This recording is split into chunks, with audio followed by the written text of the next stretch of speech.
Imagine a world where monsters and magic exist. You live in this world as one of the many adventurers who make a living from bounty to bounty. You and your companions, Flynn the human fighter, Valera the elf wizard, and Dublin the dwarf druid, are on the trail of Vix, a drow assassin who has murdered a major political figure. You and your troop follow his trail deep into a cave in the midst of a mountain range. You follow him deeper and deeper into the earth. Sunlight fades as the air grows stale and cold. You have trekked for nearly 2 days after him into the earth, with only your torches and druid friend to guide you. It is quiet, lifeless. Dublin comes across a massive, almost perfect circular tunnel in the side of the cavern. He says, "This makes me nervous. Let's turn back." Your belligerent, now furious fighter barks back, "No, not until we have that dark elf." The cave falls silent as his voice echoes out. Then comes a sound, distant at first, that continues to swell. The ground beneath begins to shake. Then emerging out from the cave floor comes a gigantic purple worm.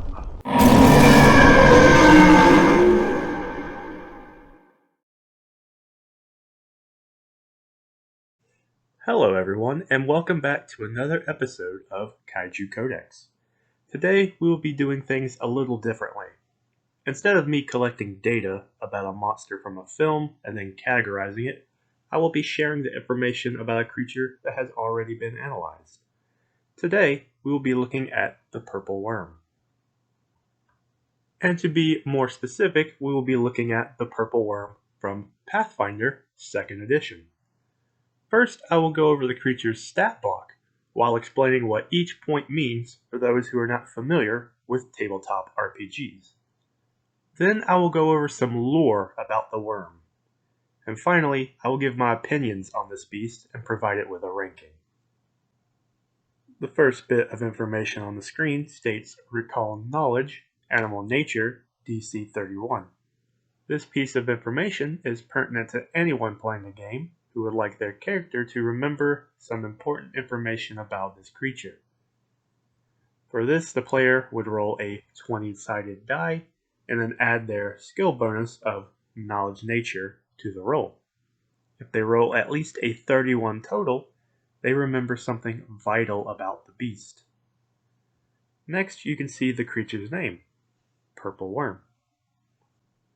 Then you can see Creature 13. This is Pathfinder 2's form of CR. CR means Challenge Rating. For this creature being a Creature 13, that means it would take at least 4 level 13 player characters to defeat this creature. But CRs are not always very reliable. They act more as rough guidelines when creating encounters. Next, you can see N Gargantuan Animal. N is the symbol for its alignment, how good or evil something is. For this, the worm is N, which means neutral. It is neither good or evil. Gargantuan is its size rating for this game. A normal person's character takes up a single 5 foot by 5 foot square on the grid map. This worm, being gargantuan, takes up a 4 by 4 block of these squares, covering 16 squares total. That makes it 20 feet by 20 feet. This is to give a sense of scale to the players of how large this beast is when compared to them. Additionally, there are also ratios for each size section. For being gargantuan, the average purple worm is somewhere between 32 to 64 feet long and weighing between 16 to 125 tons. For how infamously large the worm is currently the smallest kaiju on our list. However, rumors in the game speak of worms large enough to swallow whole buildings. Also, some slain worms are large enough to act as a dungeon or even a small city. Lastly, animal refers to its creature type. The worm is just an animal. It has no malicious intent, just the drive to survive and protect its territory. Source is Bestiary, page 56. So if you have Pathfinder 2nd edition Bestiary 1 and turn to page 56, you will see all this information we are going over. Perception. This is how it can perceive the world around it. This also determines how quickly it acts in turn initiative. The purple worm has a plus 20 to all perception-based skill checks, including initiative. It has dark vision, which means it can see perfectly fine in complete darkness. The only drawback is that it can only see in shades of black and white like an old TV, though this does not matter much to the worm. Lastly, it has tremor sense imprecise for 100 feet. This means that even if it were to become blinded and deafened somehow, it can still feel you walking and running away up to 100 feet. Next is skills. Any particular skills that the creature has that are either highly useful or necessary for the creature. In this case, the worm has the athletics skill and a plus 30 bonus to all athletic skill-based rolls. Such types of checks include the activities of climb, force open, and grapple. After that are its core attributes that I will go over in order. Strength with a plus 9, how physically strong it is, dexterity with a minus 1, how nimble it is, and how well it can perform delicate tasks, such as picking a lock. Constitution with a plus 7, how hardy it is, which correlates to how many hit points it has. Intelligence with a minus 5, how smart it is, correlating to how well it can perform complex mental tasks, such as math, or even if it can comprehend the concept of math. Wisdom with a minus 1, how well it can learn from situations to adapt to future situations. And charisma with a minus 1, which is how well it can socially influence other individuals through charm, guile, or intimidation. After that, we go to its defensive stats, starting with AC. AC stands for armor class, which is how hard it is to either land a hit or deal it damage. Seeing as how large the worm is, it's probably not too hard to hit it, though its thick carapace allows it to burrow through solid rock, so driving a sword through that is quite a challenge. Then comes its saves, starting with Fortitude with a plus 28. Fortitude saves correlate how well it can shake off poisons and other physical afflictions, such as being deafened. Then is its reflex save with a plus 21. This bonus shows how well the worm can dodge out of the way from explosions and certain projectiles. Lastly is its will save with a plus 21. This is how well the worm can resist mind manipulating spells and effects. Then are its hit points, of which it has 270 of them. When the worm is dealt at least 270 points of damage, it falls unconscious and begins to die. At this point, it is typically considered defeated. Next are its defensive abilities. The first is inexorable. The worm recovers from paralyzed, slowed, stunned conditions at the end of its turn. It's also immune to penalties to its speed and the immobilized condition. And it ignores difficult terrain and greater difficult terrain. Essentially, this is a lot of words to say that the worm cannot and will not be physically stopped or slowed down. Unless a powerful spell holds it in place, the worm will rampage through nearly anything. Its second defensive ability is Shake It Off. This is a reaction ability, meaning it can perform it during anyone's turn, though it does have the frequency of only being able to perform this ability once per day. The trigger, or activating action, is the purple worm would be affected by a condition or adverse effect such as baleful polymorph. It can activate the effect of the purple worm negates the triggering condition or effect. Effects from artifacts, deities, or a similarly powerful source can't be avoided in this way, which means that once per day, if a spell or a magic ability that did not come from practically God himself, the worm can choose to ignore that spell or ability. There is a reason that purple worms are so feared in fantasy worlds. They are large, ravenous, and unstoppable. Now we move on to its offensive stats and abilities. First are its movement stats. It has a base speed of 40 feet and a burrow speed of 40 feet. If having to swim, its base speed drops to 20 feet. For a little context, during a single turn of initiative, each character gets 3 actions. Moving your base speed is a single action. A single turn lasts 6 seconds of in-game time. So whether burrowing or crawling towards you, the purple worm can move 120 feet in 6 seconds. The average person can only move a total of 90 feet per turn. So unless you are someone like Mr. Usain Bolt, the worm will catch you. Now come its attack actions. First are its fatal jaws. Its jaws have a plus 28 to the attack roll versus a character's AC. Its traits are deadly 2d10. It deals this much extra damage if it is a critical hit, and reach 15 feet. This attack can hit any target at least 15 feet away from the worm. Its base damage is 3d10 plus 15 piercing type damage with improved grab. For damage, on a successful hit, it rolls 3 10-sided dice and adds 15 damage to the hit. Also, on a successful hit, it can make a free grapple check as part of the attack. Grappling is an athletics-based skill check, which the worm has a plus 30 to that check. Next attack is its deadly stinger at the end of its tail.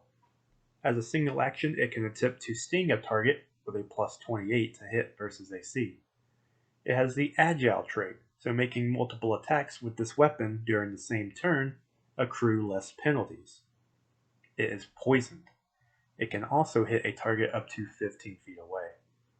On a successful hit, the stinger deals 2d8 plus 15 piercing type damage, plus its purple worm poison. Purple worm poison is a powerful toxin, highly coveted by many Underdark dwellers and assassins.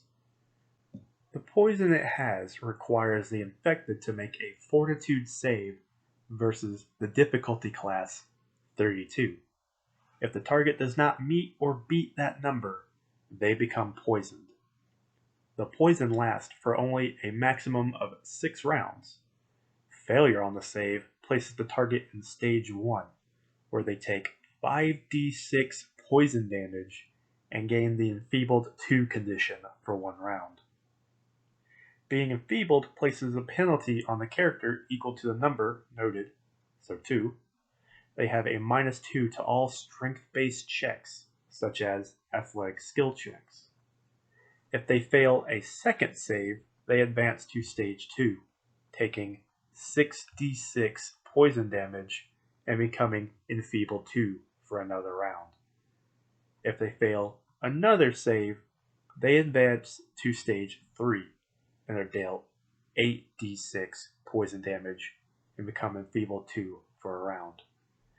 In order for the character to be cured of the poison, they must make enough saves to reduce the poison to stage 0, wait 6 rounds for the poison to run its full course, or for an ally to cast neutralize poison on them. and make a counteract check.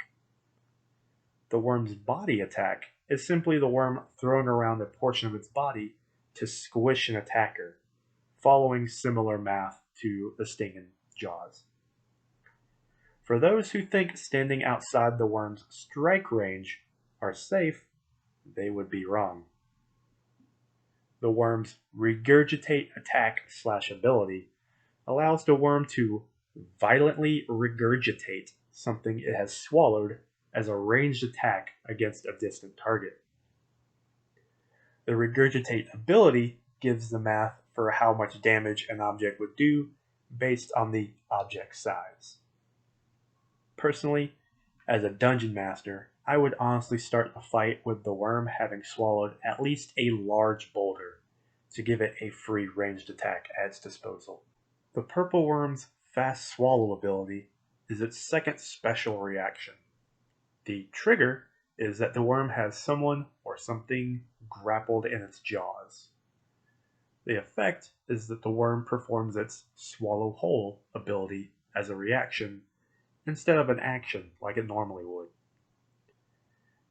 Its swallow whole ability allows the worm to easily gulp down any target that is size category huge or smaller. Upon being swallowed, the target takes 3d6 plus 9 bludgeoning type damage. Swallowed creatures also take this damage at the end of each of their turns until they manage to either free themselves or die. To cut their way out, a swallowed creature must deal at least 24 points of damage, the rupture threshold, in a single blow to cut themselves out of the side of the worm. The worm's rock tunneler ability states that the worm can burrow through solid stone, but at a reduced speed. The worm can also leave empty tunnels if it desires, which, lore-wise, the worm will always leave tunnels for easy and fast travel for itself. Large circular tunnels at odd angles and directions are a clear sign that the party has wandered into worm territory. Though, if the worm is close to dying, making a speedy burrowing retreat and collapsing the tunnel behind it is a great way to ensure its survival. The worm's last ability is its thrash action, which it can perform at the cost of 2 action points instead of 1. This ability allows it to violently flail about in an attempt to attack multiple aggressors at the same time. During this, it can only make 1 jaw and 1 stinger attack, but it can make any number of body attacks as it wishes. The only limit is that this ability allows the worm to make only 1 attack per target within 15 feet of it. On a ridiculous side note though, if this worm were to be, say, surrounded by 50 guards defending their city, the worm would make 50 attacks in a single turn. Now that we're done looking over its stat block, let's look at lore. When it comes to the world of Galeron, there are several different types of giant worms. The purple worm falls into a classification called cave worms. There are several types of cave worms, including white worms, gray worms, azure worms, crimson worms, molted worms, toothed worms, and great worms. While purple worms are the most common and the weakest of the cave worms, that does not make them any less a threat. Purple worms mostly live deep in the earth in the Darklands, where beings such as drow hail from, but they have been known to make their lairs in mountain ranges, take over dwarven fortresses, and accidentally burrow into a major city after being drawn to it by all the activity, in sort of a Tremors-esque fashion. Purple worms burrow through the earth in a similar fashion that most worms do. They consume everything in their way, extracting the nutrients from whatever they swallow whole. Being deep mining creatures, they will often end up swallowing gold, ore, precious gems, and other mostly indigestible items that sit in their gullet or fall into small pockets in their digestive tract, as well as often swallowing foolhardy adventurers who wander too close to their territory or who are foolish enough to think they can slay a purple worm. This means that purple worms often swallow all sorts of magical gear and items these adventurers were carrying. All of this essentially turns purple worms into giant deadly treasure hoards to be looted by anyone who can manage such a feat as killing one. Though their powerful stomach acid does ensure not much survives their digestive tract. Sometimes these partially melted precious items form an ovid affectionately called a worm pearl. Worm pearls are highly praised and rare jewelry pieces that can fetch a hefty sum in the Darklands, and even more on the surface world. But possible gem and ore encrusted poop isn't the only treasure that these worms excrete. Their poison that oozes from their tail stinger is highly potent and as such is envied by many shady individuals, to include assassins and alchemists. The average price for a single vial of purple worm venom is 500 gold pieces. The poison also seems potent enough that, when sealed up in a vial, it does not dilute over time. The other precious resource purple worms make are their eggs. The parts of the egg of the monstrous purple worm act as powerful components for arcane rituals, making the worm highly prized by wizards as well.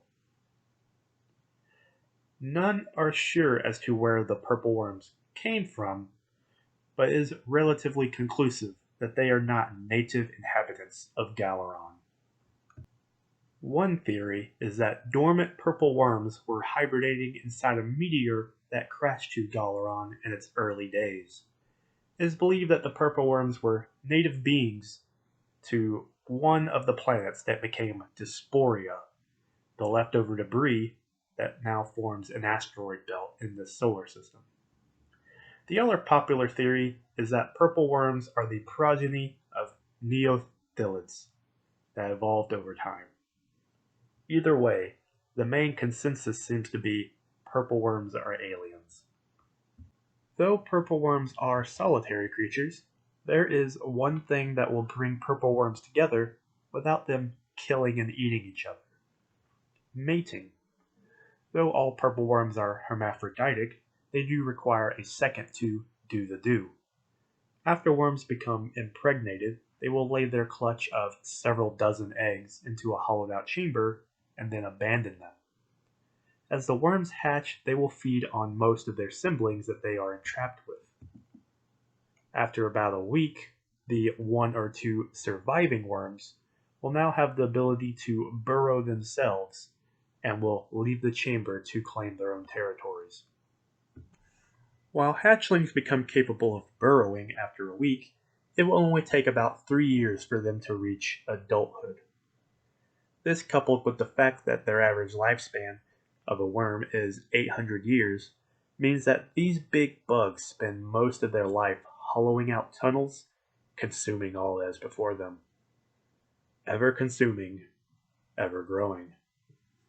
With how large, dangerous, and nigh unstoppable these worms are, there are several societies that actually use them to this advantage. Neothilids and intellect devourers have been found to mentally shackle purple worms into their slaves.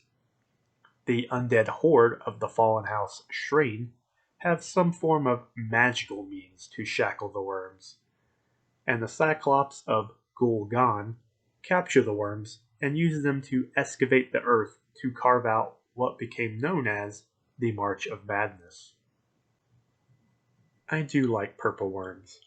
They are a classic tabletop enemy that reaches all the way back to the days of AD&D. They are one of those monsters that haven't had to change much. Instead, they have gained several variants that branch off from them to give a variety of worms that you can throw at your adventuring party. Though worms do have several drawbacks. Their high CR means that it wouldn't be practical to use them for an encounter until the party is high level themselves, and then only a handful of times, as a fight with a single worm can be a daunting task. Also, their size and preferred habitat means that more than likely you'll have to bring your party to the worm instead of a worm to your party. With the worms being simple minded animals as well, means that worms will not be the true threat of an adventure. More than likely, it's just a freak worm attack, or someone in charge has unleashed a worm. That kind of leaves the worms as either being a random encounter or some sort of mini boss. Though I am a big fan of the idea for an adventure that a Neothilid has ordered its intellect devourers to pilot around some worms to lay siege to a surface city. Some highly intelligent giant worms would certainly pose a threat no matter the party makeup. Now, with all this said, we get to the Kaiju ranking. After all of this, I give the purple worm the rank of D. I know this may surprise some, and to answer why such a low rank, well, if this was a channel specifically for tabletop monsters, I'm sure I would give the worm a much higher rank. But when compared to other giant monsters, the purple worm does not stack very high. Now, specific purple worms like the star worm or cinder maw or crawling hunger, who are much larger, would also receive a higher rank. But for the average purple worm, they wouldn't stand much of a chance against someone like Giron. This is not to say that giant worms make bad giant monsters. It is a highly popular giant monster trope at all. Lord knows there are plenty of giant worm movie monsters, such as the graboids from Tremors, the sandworms from Doom, the Saturn sandworms from Beetlejuice, and several alien species from Star Wars. But on the note of tabletops, are you tired of throwing the same old monsters at your players that you've used for years? Tired of metagamers who have memorized their stat blocks, knowing how to perfectly counter a monster? Then check out my friend's blog, Monster Monday. I've posted a link to it in the description below. Here he posts monsters that he personally stats out himself from movies, games, and some of his own personal creations. I am a personal fan of the Hollow Heart, a flying sentient undead that wields a bow. Your players are guaranteed to hate it. Well, thank you all for watching another one of my videos. If you enjoy my content, please do subscribe so you can stay tuned for future videos. Until next time, see you later.